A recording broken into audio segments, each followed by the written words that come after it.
Queria convidar agora o Álvaro para fazer a nossa palestra final e depois a gente abre para o painel. Que responsabilidade terminar aqui e eu vou falar um pouquinho sobre as ISTs bacterianas, virais e todas as conquistas que a gente ouviu falar nas aulas anteriores com relação ao HIV, terapia antirretroviral, terapêutica da hepatite C.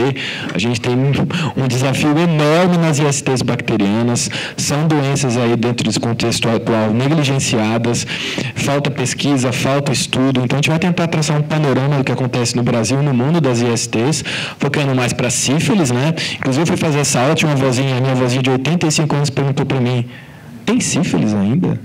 Eu falei, olha, tem muita sífilis, né? E até falar um pouquinho das metas do OMS com relação a essas ISTs e o cenário brasileiro e mundial, tá? Meus conflitos são zeros com relação ao interesse. Então, eu fiz uma agenda. Tem o novo PCADT de infecção sexualmente transmissível, né? Muitas novidades com relação a tratamento, algumas ferramentas diagnósticas, mas também com muitos desafios com relação a essas ISTs. Fazer um panorama no Brasil, quais são os grupos mais vulneráveis, onde as epidemias de ISTs com relação a sífilis, gono e clamídia, elas estão concentradas. Falar um pouquinho da resistência do gono, que é um assunto importantíssimo no mundo, né? O próprio consenso novo bota, né? Da verdade, a partir do ano passado, a gente já viu uma norma técnica para se mudar o tratamento de uretrite gonocócica no Brasil e no mundo, né? A explosão mundial de várias ISTs, né? Algumas com características novas, hepatite A, hepatite C, linfogranuloma venéreo na Europa, com vários países notando surtos relacionados a pacientes HIV positivos. Falar do tratamento da sífilis, que não é novidade, mas a gente tem uma grande dificuldade na prática clínica, a gente como infecto e com outras especialidades, como tratar adequadamente sífilis, interpretar a sorologia, isso é um problema ainda que no dia a dia profissional a gente vê diariamente o erro de tratamento, de diagnóstico, então isso é um assunto muito importante para o médico generalista, formando pessoas aí, isso é muito importante. Novas estratégias com relação a sífilis, a PEP, o estudo do Molinar com doxiciclina, que foi algo mais recente, e os desafios para o futuro das ISTs. Bem, esse novo protocolo brasileiro que foi publicado agora em dezembro de 2018, ele tem novidades muito interessantes. Eu acho que o que tem na primeira parte desse consenso, com relação aos conceitos gerais sobre saúde sexual, né, é um capítulo à parte do consenso que dá conceitos gerais para o médico com relação à sexualidade, identidade de gênero. É muito importante na abordagem de IST que esses conceitos estejam bem sólidos, para a gente que não cometa erro, preconceito na abordagem, julgamento desses pacientes, né? Fala de rastreamento de população vulnerável, coloca doenças entéricas sexualmente transmissíveis pela primeira vez no consenso, discutindo, que é um assunto importante também na população HSH, bota definitivamente hepatite C e hepatite A como IST e recomenda programas de vacinas, isso não tinha também no consenso anterior. Fala de novas estratégias de notificação de parceria sexual, também isso é importante, isso dentro da cascata da IST é muito importante, a gente discutir como notificar, como barrar a transmissão. Fala também de testes rápidos, exames point of care, assumindo um papel determinante no manejo dessas ISTs, né? Como é importante você, numa abordagem inicial, reter o paciente e tratar imediatamente para não perder o segmento, né? Tem um capítulo de proctite, que também foi bastante questionado, porque não tinha no consenso anterior, e ele até fala da transmissão sexual do Zika vírus, mas é um consenso bem amplo, recomendo, acho que a leitura, quem trabalha no assunto, é muito interessante esse novo programa, o novo consenso brasileiro, né? É muito relevante as ISTs no mundo, né? Inclusive a meta 90 tem a meta das ISTs para 2030 do OMS também, que reduzir 90% da infecção pelo treponema pálido no mundo, a partir de dados de 2018, o baseline é 2018, reduzir 90% da incidência de infecção gonocócica e o assunto mais, talvez que gere mais comoção, sífilis neonatal, né? Também reduzir para menos de 50 casos por 100 mil sífilis neonatal e ampliar a cobertura vacinal para HPV no mundo, né? Essas metas foram estabelecidas recentemente e todas as ISTs aí têm alguma... Eles escolheram as 4 principais, né? Porque a morbidade relacionada às ISTs são várias, né? Infertilidade, câncer cervical, a morbidade da sífilis neonatal. As ISTs são agentes facilitadores para a infecção pelo HIV e o impacto econômico de tudo isso aí no cenário mundial. Com relação à cascata das ISTs, a gente perde muito em vários momentos com relação a essa cascata. Fazer o diagnóstico adequado, reter o paciente, tratar ele adequadamente, retorno desse paciente, checar a sorologia, avaliar a reinfecção, notificação de parceria sexual. Então, tem múltiplos desafios nessa cascata que a gente não consegue, dentro de um contexto geral, suprir todas essas etapas. Então, realmente, as ISTs são um desafio global aí. Sem contar nesse iceberg, que são os pacientes assintomáticos, que a gente não faz diagnóstico, principalmente as mulheres, né, que é uma população negligenciada, está nos estudos das ISTs. Então, o desafio é você rastrear assintomático, tratar esses pacientes. Isso na cascata é muito importante. Com relação à explosão das ISTs no mundo, né, são inúmeros trabalhos: hepatite C, gonococo com resistência até a macrolídeo, surto de hepatite A em vários locais do mundo, não só no Brasil, na Europa, Estados Unidos, no Japão, na Ásia. Então, é uma avalanche de publicações nos últimos anos, linfoganglioma venérea em várias capitais da Europa. Então, assim, tem muita relevância discutir isso, e vale a pena a gente entender que essas ISTs, elas estão concentradas em alguns grupos populacionais, as populações-chave, né, que a gente gosta de falar aí pelo Ministério, né? E, como foi pontuado nas aulas iniciais, a gente está conseguindo, em alguns locais do mundo, reduzir a infecção pelo HIV. Mas nesses mesmos locais, São Francisco, Nova York, a gente não consegue ainda ter um controle adequado das outras ISTs. Então, o desafio aí cabe controlar gono, clamídia, em locais onde a infecção pelo HIV começa a dar sinais, através da PrEP, do tratamento precoce, imediato, um controle adequado. Aqui o dado brasileiro do gono, né, esse inquérito feito aí pela primeira vez no Brasil, Sonogogo, que é o dado de vigilância de resistência de infecção gonocócica. Isso é muito importante para a gente, né? A gente não consegue mais tratar uretrite gonocócica com penicilina, com outras drogas. Então, a gente tem, nesse consenso novo, né, a determinação aí desde 2017, na verdade, que a gente tem que manejar a uretrite ou infecção gonocócica não grave com cefalosporina de terceira geração associada com macrolídeo. Isso é muito importante na prática clínica, né?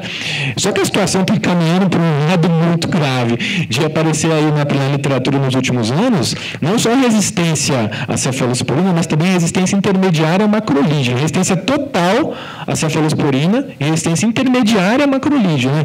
Imagina só tratar, teve um caso que foi publicado, até apresentado no ECMIT em 2018, de tratar a uretrite gonocócica, um paciente que era resistente à cefalosporina, resistência total à cefalosporina e à macrolídeo com ertapenem. Imagina tratar a uretrite gonocócica com ertapenem. Então, o problema é bem grave, né? E o importante é que na disseminação dessa resistência tem trabalhos muito bem conduzidos, avaliando o portador assintomático e o compartilhamento de material genético de cepas da cavidade oral com cepa de gono, sendo um importante causador aí da resistência. Então, a importância do screening desses pacientes assintomáticos e tratamento, né? Então, esse é um outro grande desafio para a gente tentar barrar a resistência do gonococo. A sífilis, então, nem se fale, né? É uma epidemia concentrada. É claro que já aumentou em heterossexual, a gente tem sífilis neonatal, mas é uma epidemia concentrada na população HSH, né? Então, praticamente aí, dados mundiais, quase que 90% dos casos no mundo de sífilis são na população HSH. Então, é importante a gente ter estratégias focadas para o controle dessa epidemia nessa população, tá? Então, dados aí do mundo inteiro, da China, não só nos países de primeiro mundo, mas também em outros países, epidemias concentradas também na população HSH. E no Brasil, desde que a sífilis virou doença de notificação compulsória na sua forma sexual, desde 2010, a gente vê uma explosão de casos. É claro, já aumentando a notificação, tudo isso pode ser responsável, mas todos os anos a sífilis vem aumentando, e também sífilis neonatal, que é um problema. Até que em 2016 temos o Dia Mundial, eu nunca vi nada nesse Dia Mundial, o Dia Brasileiro de Combate das Sífilis. Tem um dia de combate para sífilis que o Brasil acabou determinando. E é bastante importante a gente falar disso, né? Esse é um trabalho feito lá no CRT, em pacientes recém-diagnosticados pelo HIV, na primeira consulta, mostrando que a co-infecção HIV-sífilis, na primeira consulta, quase 25% dos pacientes, era uma coorte de pacientes HSH, recém-diagnosticados, com infecção HIV e sífilis também. Agora, por que essa epidemia mais concentrada na população HSH? Quais são as explicações que se adventam na literatura de ter essa concentração mais nesse extrato, nesse grupo alvo, né? Claro, várias explicações com relação à prática sexual, no contexto do I igual a I, da PrEP, que talvez não seja um grande vilão, aí, porque o aumento das ISTs já estava acontecendo antes da era PrEP, né? O uso de drogas recreativas. Então, tudo isso pode ser fatores somados. Aplicativos de celular, tem estudos mostrando isso, que eles podem ter mudado a história. Esse trabalho foi apresentado na CRO, mostrando que, comparando aí uma geração de 5, 6 anos atrás, avaliando a quantidade de parceiros e como eles obtinham esses parceiros, né? Então, aplicativo celular pode ter um papel importante no network, na disseminação de algumas ISTs. Então, é importante discutir esse contexto aí quando a gente fala de prevenção de IST, né? Com relação à sífilis, né, o que tem de novidade nesse consenso novo, né, a gente tem alguns pontos chaves aí que geram muita dúvida no manejo desses pacientes, com relação ao tratamento, manejo de neurosífilis, na condição SOFES, quando eu estabilizo o título de VDRL, mas não tem indicação de retratar esses pacientes, e na questão da PEP para sífilis, né. O que tem de novidade, que o consenso coloca, com relação a começar a investigação dentro desse contexto de epidemia com teste treponêmico, e ele muda também a classificação para sífilis primária e secundária latente precoce até 2 anos e latente tardia para depois de 2 anos. No consenso anterior era até 1 ano. Isso é uma novidade que aparece. Tá? E ele também coloca o tratamento baseado somente com teste treponêmico. Né? Então, um paciente em algumas situações como gestação, vítimas de violência sexual, pessoas com chance de perda de segmento ou sintomas de sífilis primária e secundária, aproveitar o momento e iniciar o tratamento. Então, é aquela questão que eu falei do exame point of care, fazer o diagnóstico e começar o tratamento de maneira imediata. Isso pode ser bastante importante para barrar a cadeia de transmissão. Isso também pode ser muito importante para as outras ISTs, que a gente consiga estabelecer métodos diagnósticos moleculares para o manejo e tratamento imediato desses pacientes, para não perder o segmento e barrar a cadeia de transmissão. Né? Isso vale também para as outras ISTs. Né? Com relação ao tratamento, não existe nenhuma resistência descrita aí, mais ou menos quase 60 anos hoje de beta-lactâmico, não tem nenhum caso no mundo de resistência descrita à penicilina, então é a droga de escolha para tratamento até os dias atuais. Mais ou menos alguns anos atrás foi isolado o genoma completo do treponema pálido e não foi descrito nenhum mecanismo de resistência para beta-lactâmico. A realidade não é válida para macrolídeo e para doxiciclina, mas para beta-lactâmico realmente não tem nada descrito com relação à resistência. Tem uma revisão aí de quase 40 anos publicada, de 40 anos, 50 anos de todos os trabalhos são publicados na literatura com relação ao tratamento sistemático para sífilis. Os estudos são muito heterogêneos, diferentes para se comparar, mas a norma técnica se baseou essa recomendação de dar penicilina para grande parte dos pacientes, porque realmente a resistência ela é pouco descrita. Né? E aí tem um tratamento, todo mundo conhece, primária, secundária, penicilina, a latente tardia depois de 2 anos com a dose triplicada. Ele ressalta muito bem, isso é bastante importante, porque tem gente que tem muita dúvida na abordagem disso, a resposta adequada de queda de titulação durante o tratamento, 2 titulações em 6 meses para sífilis recente, 2 em 12 meses para sífilis tardia. Sempre importante comparar esses títulos na decisão de retratar, avaliar a possibilidade de reinfecção, né? E ele coloca também no consenso que eu trouxe, que é bastante interessante, a situação que não havia sido descrita em normas anteriores, com a presença de silicone em algumas populações, o que você deve fazer, que é usar a doxiciclina e não fazer a penicilina, que é uma contraindicação para essas situações, né? A doxi tem estudo, ela pode ser usada, inclusive até em estudos recentes em paciente HIV, é uma droga de segunda escolha para muitas situações, né? Agora, macrolídeo, realmente a azitromicina tem uma resistência geográfica, então a resistência à mutação no RNA ribossômico, então cuidado para tratar sífilis com macrolídeo, porque tem resistência geográfica descrita, então ele nem coloca tanto nesse programa novo a opção de azitromicina, né? Ele bota também nessa recomendação a questão do SOFEST, que é uma situação que você trata um paciente com sífilis, ele cai o título de forma adequada, mas ele permanece com o título de ORL relativamente alto, 1 para 8, 1 para 16, isso não é situação de falha. Alguns pacientes persistem com esse título alto, só que sem significar falha de tratamento para essas situações. Então, recomenda não tratar essa condição quando cai os títulos de forma adequada, mas ele permanece um título relativamente alto, que é a condição do SOFEST.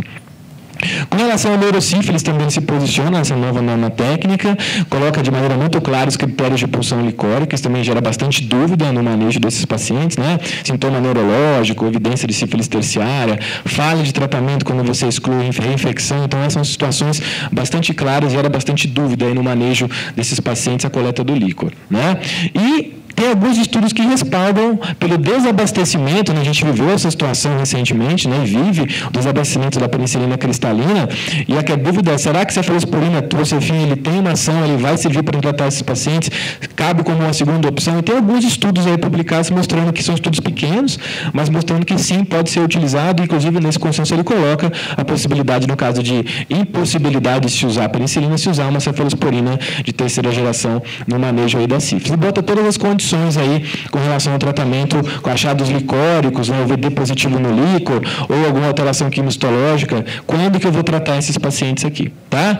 Bem, a questão é uma doença milenar, a resistência ao tratamento é praticamente nada, a gente não consegue controlar essa epidemia da sífilis no Brasil e no mundo, e quais seriam outras ferramentas que a gente poderia utilizar, além de tratamento precoce, exame point of care, além de estimular o uso de preservativo? Então, se pensa na literatura, então tem milhões de estudos aí, e um estudo mais emblemático foi o estudo do Jean-Jacques Molinar, o pesquisador que estudou o PrEP on Demand, no estudo Hypergay, que ele fez um estudo aberto, onde ele fez uma PEP para sífilis. Ele usou a doxiciclina como droga para se fazer essa PEP. O paciente tinha o uso da droga depois da exposição sexual, até 5 comprimidos aí por semana da doxiciclina. Ele comparou, né, 2 braços tudo aberto, um braço aí, pacientes com alta vulnerabilidade, ST e ST, e ele conseguiu comparar e mostrar algum benefício do uso da doxiciclina. Claro que o estudo aberto, com inúmeras críticas, mas ele teve 70% de redução de clamídia e 73% de redução de sífilis no braço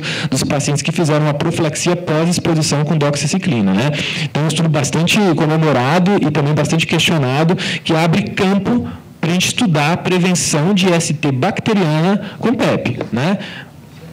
E assim, quais são os grandes desafios que a gente tem, falando de todas as ISTs, né? A gente precisa melhorar realmente os métodos point of care para diagnóstico imediato de IST, ampliar o acesso à biologia molecular no manejo dessas ISTs, melhorar a vigilância, existe muita subnotificação de IST, né? Ampliar a cobertura vacinal para as ISTs imunopreveníveis, hepatite A, HPV e hepatite B. A gente tem ainda uma cobertura vacinal, às vezes, inadequada em populações-chave para essas doenças, né?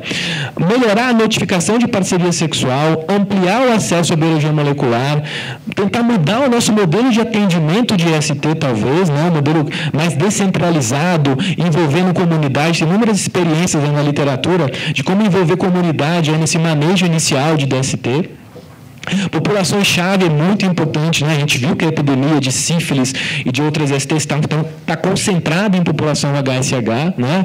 E esse guideline novo, disseminar, ampliar, para que os médicos generalistas, não só os infectologistas, tenham acesso a esse manual, consigam aplicar isso na prática clínica, né?